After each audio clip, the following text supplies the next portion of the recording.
What is happening, cash flow veterans? This is John. I am coming at you for another episode, and this is where I'm helping you succeed from the system one day at a time, getting your personal economy, your mindset, getting your entrepreneurship muscle moving, making sure that we're actually practicing the things that we're trying to do every single day, putting down your to-dos, not just your to-dos, but how do your to-dos actually line up with the ultimate goal, your ultimate dream of what you're trying to accomplish. You know, if you have a 5-year, 10-year, 3-year plan, whatever it is, what are the things as you take them back that you need to be doing today? And I guarantee, like Grant Cardone says, you probably need to 10X everything that you're doing as far as anticipation.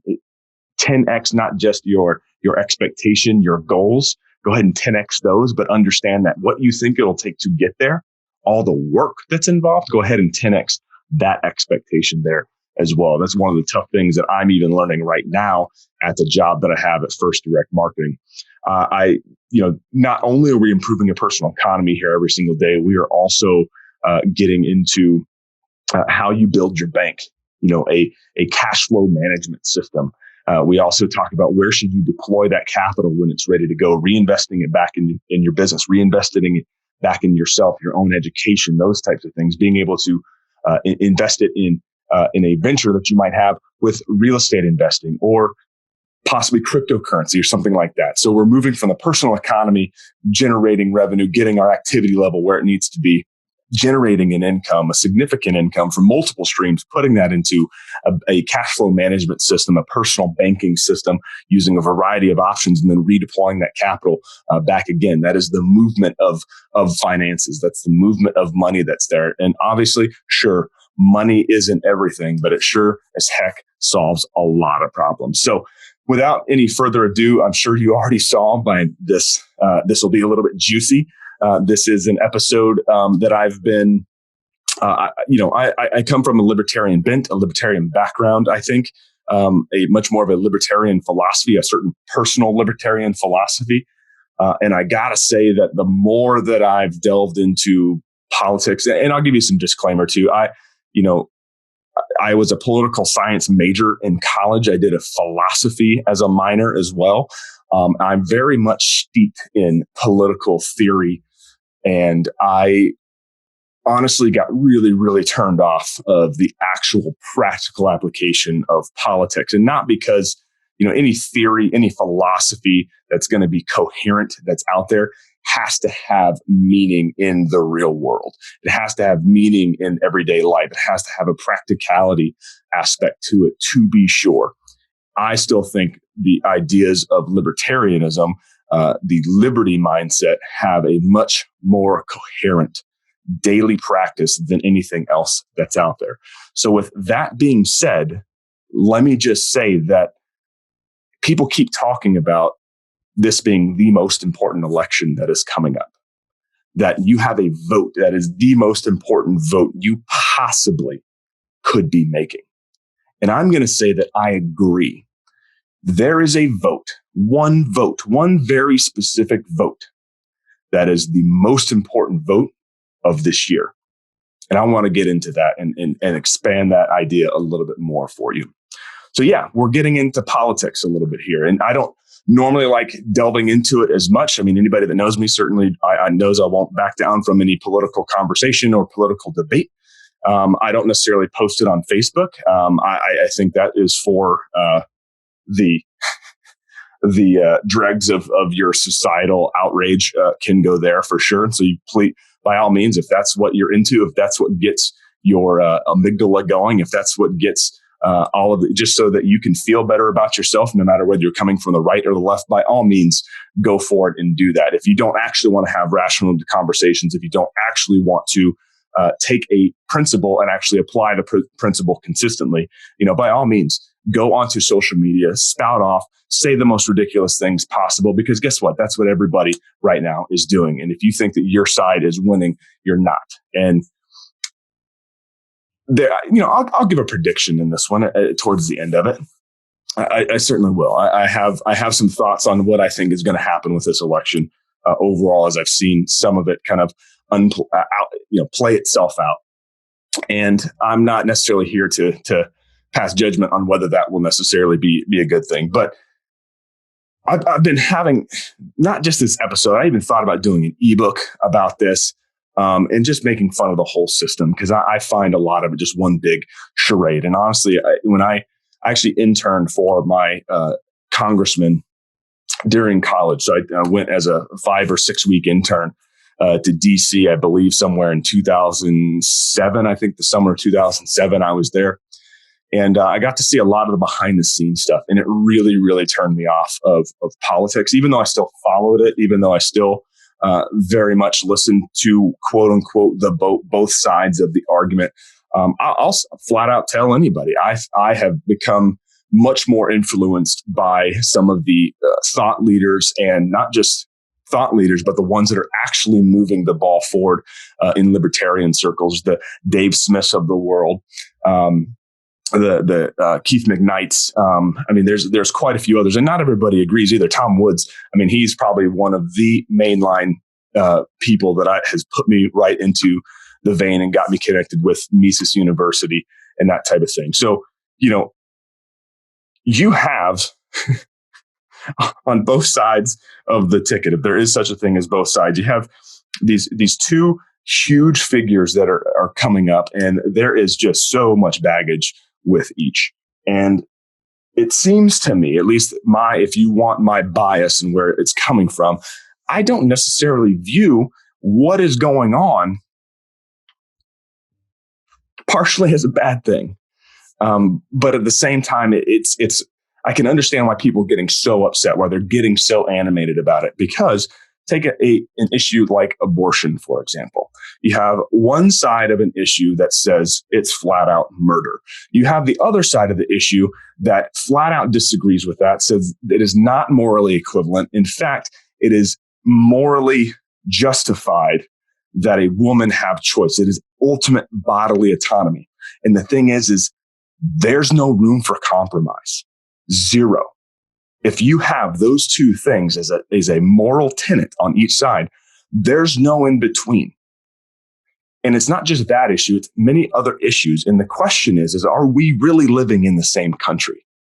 Are we actually living in the same country? Sure, the government might govern certain areas. They might govern the entire United States, and we might be encompassed by that. We might be subject to the rule of law that comes along with that, with whatever the laws of your state, your locality, or the United States in general. But are we really living in the same country? Is it the same culture? I don't think it is. And I think we're moving more towards, and not that I'm calling for revolution, that people need to take up arms and divide the country, but certainly I don't know what happens with one side of the political spectrum winning. If they're truly, with some of their big megaphones that are out there, the people who are speaking and using certain words to describe the other. I mean, when you classify an entire group of people as Hitler lovers, racist, and that's all you do. When we come outside of this with Joe Biden being the president, when we come out on the other side of that, what do you do with those people? And the problem is you have people like Robert Reich and many others who have been involved in the political sphere legitimately saying that you have to castigate those people out of society. You have to shut them down. They should not be able to earn money, or they should be punished in some way for having a thought pattern. If that's not tyrannical, I don't know what is. And on the other side of that, if you do have people that are legitimately trying to take away certain rights of people, and they're specifically aimed at doing so, that's also another problem. That's a huge problem. And there's governments all around the world right now that have taken this COVID pandemic and actually instituted some of the most draconian types of things. Forget health for a second, whether it's good for you or not.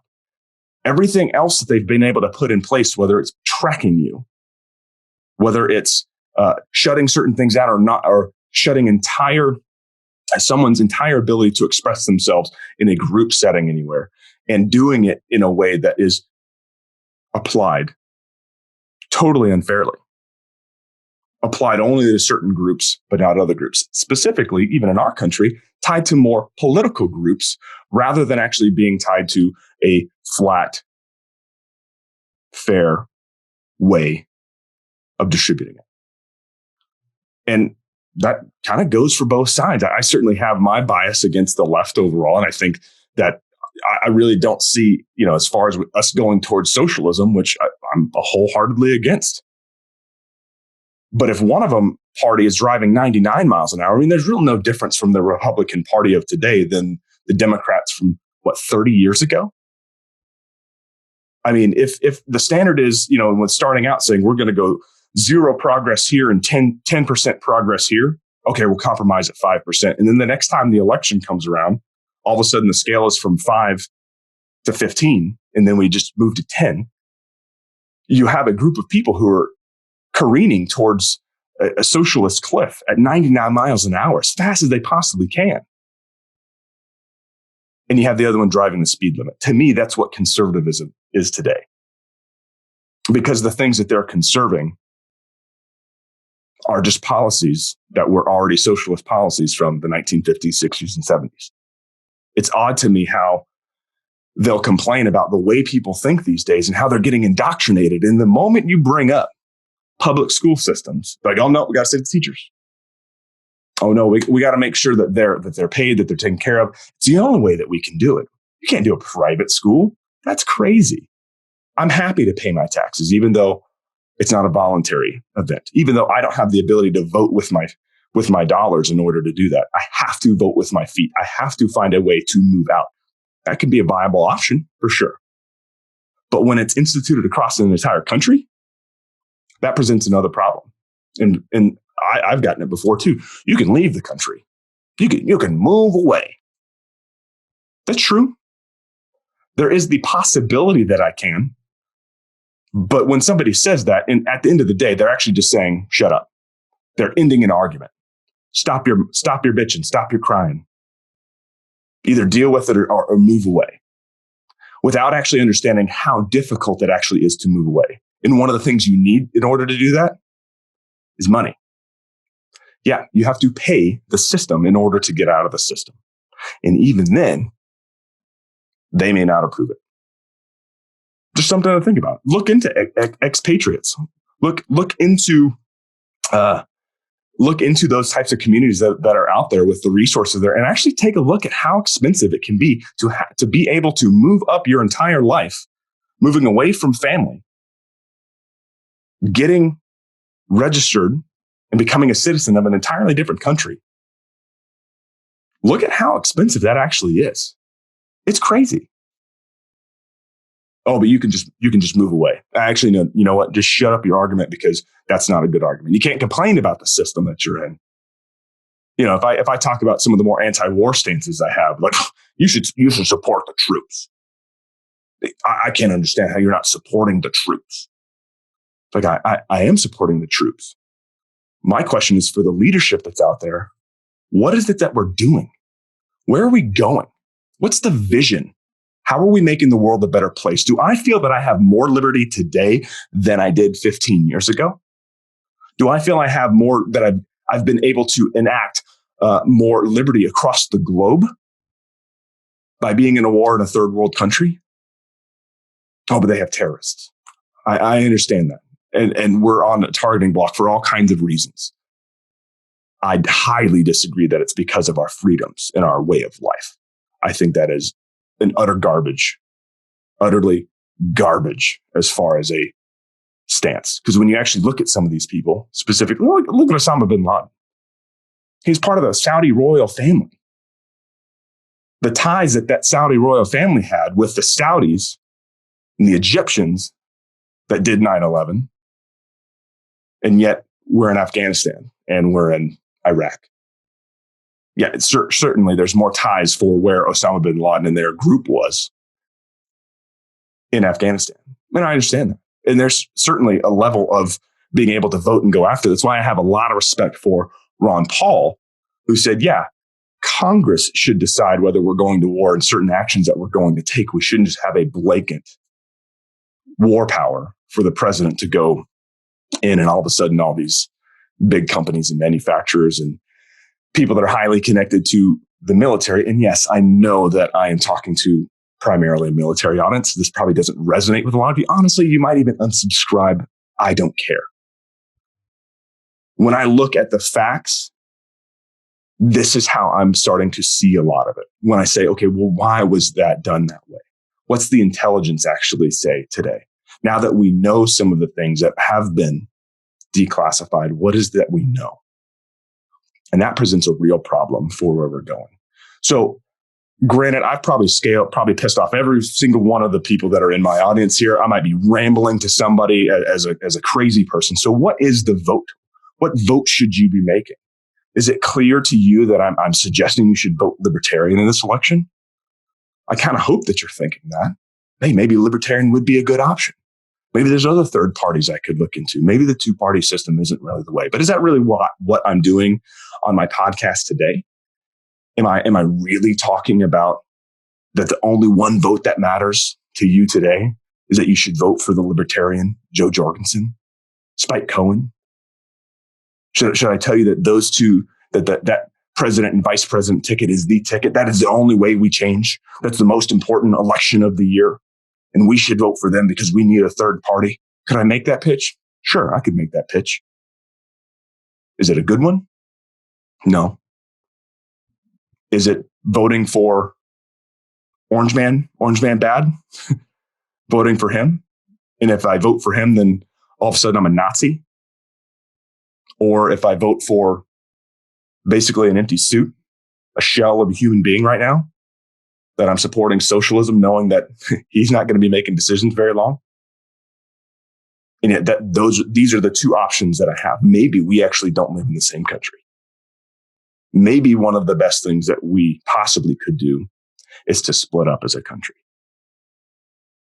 We don't even operate from the same worldview at all. Now, is that the vote that I think you should make? Is that the vote that I'm saying that you should make? Well, no, not necessarily. I'm painting a very bleak, dark picture. I get that. I understand that I'm doing that. It's one of the frustrating things that I've had because I've gone around thinking, what can I actually do? What will my vote actually matter? Being in a red state or being in a blue state when I lived in California, knowing that whatever I did wouldn't matter one way or the other. A lot of my vote for right now probably wouldn't matter whether I voted Libertarian or anybody else. It's not going to matter. Now, should I not vote? I'm not saying that it's not important to do that. But one thing I do recognize about our system and the way it's currently set up is it's not about freedom. It's not about liberty. It's about two ideologies that are made up of cell groups that are in there. Groups of different factions that are inside each group. They're not all one big monolith on the Republican side. They're not one all monolith on the Democrat side. Sure, they might have the respective colors, the respective mascots that everybody waves a flag for and hops on that team. And that really gets into the lizard brain that we have. And it's something that's deeply, deeply, deeply embedded in our tribalism. And we're emotional creatures. We're passionate creatures. And oftentimes, I mean, even in my sales career, I understand people make decisions first off of their emotions and then find reasons to justify it. But there are times that you can stop, think about it logically, and then apply something consistently and live by that rule. There's a concept of what is your conscious mind and your subconscious mind. And your reticular activating system is a communication mechanism between the two inside your brain. It's that thing that when you haven't achieved what you've been trying to achieve, it's the reason why they talk about programming your brain with affirmative thoughts or reading your goals out, listing those down every morning and every night, envisioning yourself winning a race, envisioning yourself hitting a certain goal. Because the more that you can get your conscious mind to cement what you see in your subconscious mind, the more that your actions and your initial thoughts and behaviors are going to be aligned with that subconscious vision of yourself. And that's the cognitive dissonance that you can have to move into the person that you want to become. It's how you get from the point that you're at now to the place that you want to, where you want to go, and having to break all the habits in between. And one of the ways that you do that is by programming your subconscious in order to get there. So why do I start bringing up a little bit more about personal psychology in what I'm talking about today? That's because the only vote that matters, and it's a vote that's going to matter on November 3rd. It's one that matters today. It doesn't matter yesterday at all, but it's going to matter at every single point in the future for you when it becomes the present. And that vote is the vote to become better every single day. It's a vote for yourself to enrich yourself, to think better, to treat people better, to remember that you can only control a certain amount of people around you. And while you might think that you're connecting with people online by spouting whatever garbage you're spouting, you will leave a much bigger legacy if for the people that are normally in your sphere, that you're providing them with something good. You're providing them with something that is fulfilling, that is going to enrich their lives as well. It's a vote for you to be the best version of yourself. And if you're not at that version of yourself, then cement the version of yourself you want to be in your subconscious and get after it. Knock down the barriers in your brain and go after it. Become that person. If you're a Christian, like I am, one of the things is, people ask all the time, what do I think God would want me to do? And it's not about that. You have to ask the question of who God wants you to be. And there's things that you could do that do not align with who you're supposed to be. The moral hazards of murder and stealing and all the other commandments that might come out there. But what draws a line through a lot of other spiritual philosophies that are out there, there are baseline things that we all as humans, I think, could agree on for the most part. And that morality that we might have about that can certainly be influenced by how we think about ourselves and how we continue to do that. And if you're so aligned with trying to destroy another person or another group of people and demonize those other people and find every excuse that you can because you're so emotionally attached to your viewpoint that every single type of bias that's out there that you subscribe to, that you don't think you are, this is just the truth. Look at all the evidence that I've had, even though you're not actually going back and actually taking a look at what it is that you believe and applying that consistently. Because if you can start backing away from that, looking at what principles actually mean, what definitions actually mean, rather than trying to change the definition of a word every single time that it doesn't meet your viewpoint of the world, and then you change the definition just so it does, you're not a good human being. You're not getting better. You're making excuses to be whatever it is you want to be. And I'm not for that. I want you to be the best version of yourself. That means there is an objective out there. There is an objective reality, an objective morality that's out there that you have to measure yourself against. It's the ruler that's there, the measuring stick. And certainly we might all disagree on that objective reality because we're creatures. We have 26 different ways to perceive things around us, not just the 5 senses, 26. That's crazy. I mean, your heart has neurons, your intestines, your stomach, your guts. When you think with your guts, you have neurons down there that are constantly communicating, that have frequencies that actually, if they're in alignment, you actually operate at a healthier level in general. And this is why making sure that you're doing everything possible to improve your personal economy. You're doing if you have to invest in a program, you're getting your mind right. You're getting your money right. You're getting your relationships right. You're getting your health right. You're treating food as the fuel that it should be for your body. You're supplementing with the right type of things that your body truly needs. You're working out and stressing your body in a way that is healthy for you, that helps you regulate, that helps you sleep.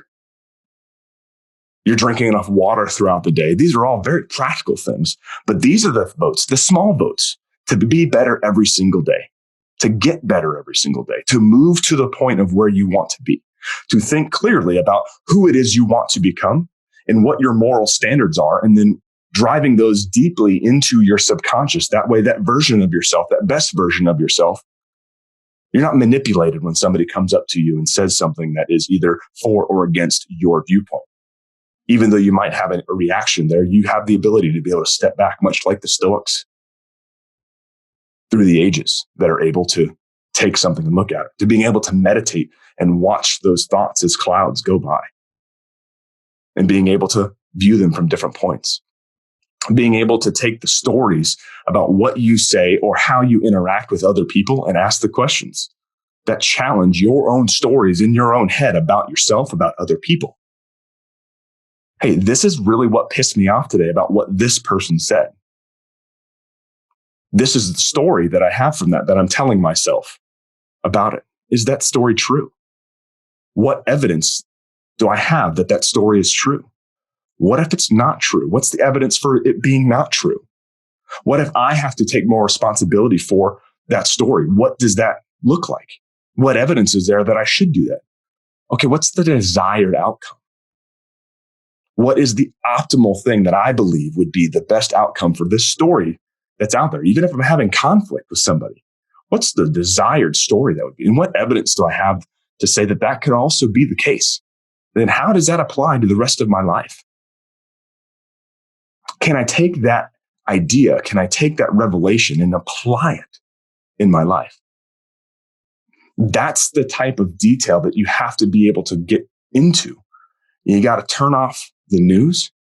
You got to turn off all the sensory stuff that's going on. Put down your phone. Stop looking at Facebook and deal with the person that's in the mirror. Help your loved ones that are interacting with you, your family, your oikos. And that's not just to say your immediate family. That's the friends. It's the people that you call your tribe that you most likely agree with. And the thing is, if you need to go get another tribe because you're the average of the 5 people you spend the most time with, then find a new tribe. There is something about you that will connect with other people, especially if you're connecting with people that are going where you want to go. When you're connecting with people that help you cement who you want to become into your subconscious. There's all kinds of reasons you could go out there and do that. That's why the only vote that matters this year, every year, today, and tomorrow will be a vote for you to be your best version of yourself. So I don't care with all the political garbage going on. The idea that you think they are there to help you or protect democracy is ludicrous. They're not there for that. It's one party and another party vying for control of the bureaucratic state that gets to run your life. And you have zero control over a bunch of unelected bureaucrats. Zero. Other than maybe hopefully the one candidate that you have will put the right people that are in there. All I know is that our freedoms and liberties have been eroded over the years. That even some of the hero presidents that people have are some of, I think, the biggest demons in our history. I think they're the biggest liars in history, the people who have done the most damage to freedom and liberty. You're taking one of the countries that was born out of the idea of freedom and liberty. And yeah, at the time, it wasn't freedom and liberty for all. It's an idea that is imperfectly applied.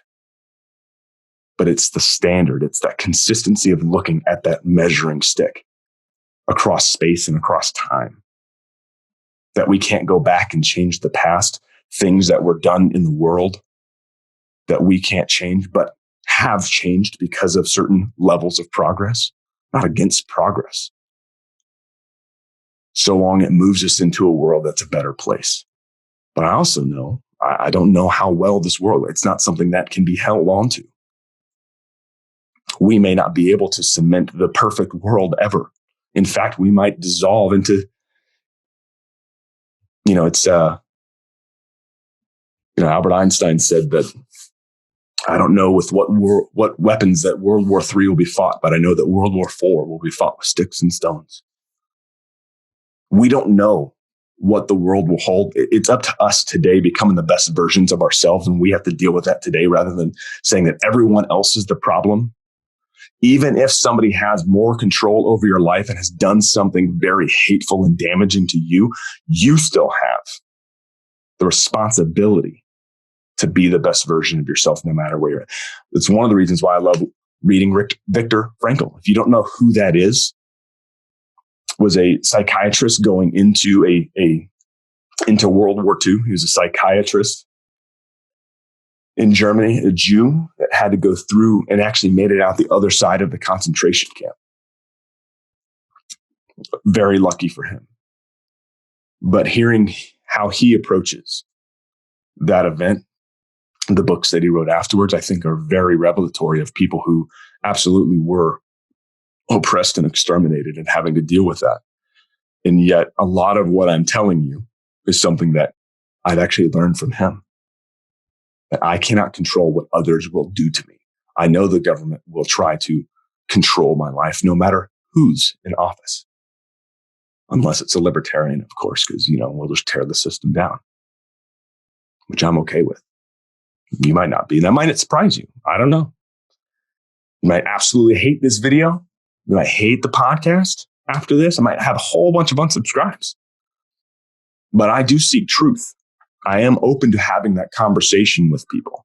I'm not going to go around spouting it off on Facebook. Occasionally, I'll get into a conversation here or there, but I'd rather take it offline and talk about it. I'd rather read more things for myself and listen to multiple sources. And yeah, I still watch Fox News. I still watch CNN, MSNBC when I have to. But that's not where I get my sources from. And I've checked multiple places. I want to see what all sides are thinking about this. Read the foreign press to see what they think about a certain issue as well. I mean, I might have my gut reaction to certain things, but I like to separate myself from that and actually ask questions about, okay, well, here's what I believe. How does this fit into this philosophy? And that's guided me a whole lot better when thinking about politics and what's really important. And it's one of the reasons why, as much as this has been kind of a dark start to a podcast overall, one of the only things that I really can control is my mindset, my outlook, how I apply myself and how I interact with people, even when they treat me disrespectfully or even harmfully. How do I control myself in those situations?